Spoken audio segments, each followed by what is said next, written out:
Hello, and welcome to our channel, Space Journey.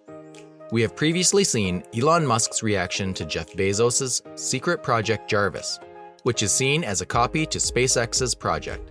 However, in today's video, we are going to see the reaction of Jeff Bezos on SpaceX's Starship 20 and Super Heavy BN4. And also, we're going to see some interesting comparisons between SpaceX and Blue Origin's.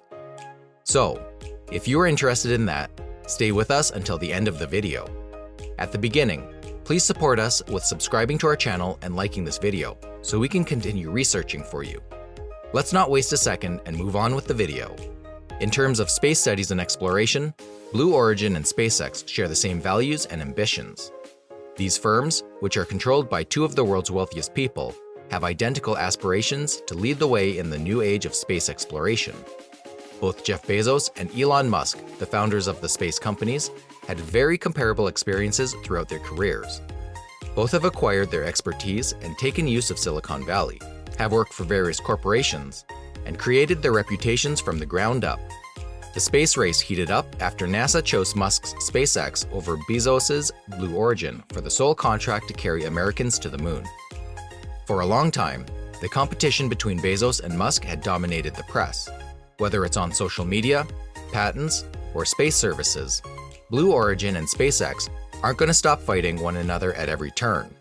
NASA made the wrong decision in choosing Elon Musk's SpaceX, says Jeff Bezos, CEO of Blue Origin. Jeff Bezos' space business Blue Origin slammed Elon Musk's SpaceX Starship, which will transport NASA's astronauts to the moon's surface on Wednesday, calling it very complicated and high risk. It has a new public relations approach that involves publishing obnoxious visuals that criticize competitors such as SpaceX. The claims were presented in an infographic on Blue Origin's website amid tensions between the two companies after NASA awarded SpaceX a $2.9 billion deal. According to Futurism, the problem arose when Bezos addressed an open letter to NASA Administrator Bill Nelson. He urged the administrator to review the contract and pay him $2 billion if he changed his mind, according to another Futurism story. Blue Origin says SpaceX's Starship is a risky investment for NASA. The infographic was first discovered by CNBC on Wednesday, and it portrayed the dangerous and difficult notion of using SpaceX's Starship to transport and land NASA astronauts on the lunar surface. This is a serious allegation, but Blue Origin's current criticism appears to be based on NASA's officials' previous evaluation of Starship for the lunar landing mission. There is an unprecedented number of technologies, developments, and operations that have never been done before for Starship to land on the moon, read Blue Origin's comments. NASA had planned to issue contracts to two firms, but in April, it decided to grant SpaceX the loan contract due to a shortage of funds from Congress. Blue Origin and another contract rival, Dynetics, also filed official protests. These criticisms prompted SpaceX to put its Starship lunar lander on hold. In three one-page memos, Blue Origin criticized NASA's decision as wrong for America's leadership in space, echoing its earlier allegation that the space agency ran an inconsistent and unfair competition, despite the fact that a congressional investigator determined that NASA did not.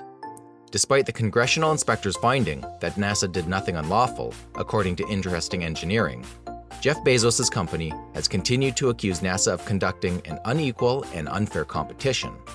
The Blue Origin infographic's huge front header reads, "Lunar Starship, immensely complex and high risk," before listing the reasons the business feels NASA made a mistake by selecting SpaceX to develop a lunar landing. The reusable first-stage booster to launch the Super Heavy booster plus spaceship, which serves as a second stage, is an important part of SpaceX's architecture. If developed successfully, the duo will form the world's biggest launch vehicle. The lunar spacecraft will be launched from Boca Chica, Texas, which has never hosted an orbital launch before. The huge spaceship will need to be refueled in order to reach higher orbits, such as the moon. According to Blue Origin, SpaceX will need 10 or more launches from Earth to generate adequate fuel for a single lunar trip. The infographic also contains a figure comparing the height of the lunar Starship to the Blue Origin's Blue Moon vehicle, noting that it's 32 feet from the vehicle's hatch to the lunar surface, and 126 feet for people descending from the Starship, but it's not mentioned in the text. Elon Musk's SpaceX Starship was never launched into orbit, despite assertions to the contrary. Bezos' space business also criticized SpaceX's Texas facility, alleging that it had never completed an orbital launch, according to the Daily Mail. This ignores the fact that SpaceX's Falcon 9 rockets have successfully launched over 100 satellites into orbit. Blue Origin's complaint conveniently ignored something far more obvious. Jeff Bezos' company has yet to reach space.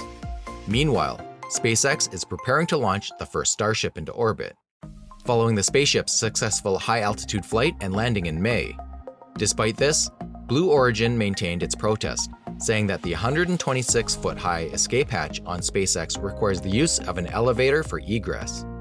The 32-foot-high exit hatch on the still Blue Origin just demands the use of a ladder. Whether or not Jeff Bezos' company achieves what it wants, and whether Elon Musk replies with more than just a flex emoji, SpaceX's offer at $2.9 billion is theoretically less expensive than Blue Origin's first bid of $5.99 billion. NASA's options were restricted, according to Space News, because it was only granted a fraction of the cash it required to build the lunar lander. The contract was awarded to the lowest bidder, which turned out to be SpaceX. As a result, a second competition should be held to ensure there are two suppliers, in case my rival takes too many risks and fails. But now we're going to get a little off topic, because I want to talk about something else, and that is whether and why Bezos gets so much hatred and whether it matters to him at all. While criticism of billionaire space company founders isn't limited to just Bezos, the main difference between Bezos and others, such as Musk and Branson, Berger said, is that he has largely ignored the public and the media. Musk appears fairly regularly at news conferences or on teleconferences and interacts with people on Twitter all the time. Branson is fairly approachable in that he seems down to earth. Bezos, by contrast, is standoffish, Berger added. He rarely tweets, and his Instagram account is clearly highly curated to reflect a certain image. This is not someone serious about engaging with the space community in a meaningful way. But is engaging with the space community really necessary for a space company to succeed? Certainly, the founder of a company does not need to be the most liked person for the company to be successful. However, the aforementioned behavior by Bezos and Blue Origin could potentially jeopardize the company's future success.